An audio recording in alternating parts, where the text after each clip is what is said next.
আসসালামু আলাইকুম ওয়া রাহমাতুল্লাহি ওয়া বারাকাতু। এই যে বিএনপি সরকার আওয়ার পরে কৃষকের জন্য খুব সুবিধা হয়েছে, বিশেষ করে কৃষকের জন্য এলাকার মানুষের খুব সুবিধা। কারণ এই খালটা খুদা হয়েছে।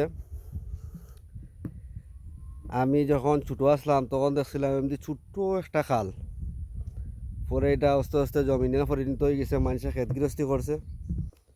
আর এখন বিএনপি সরকার আওয়ার পরে, গরিবের সরকার, এই সরকার আওয়ার পরে এই খালটা কুদাইয়া একবারে আমরা বড়াও রান্না দিছইন।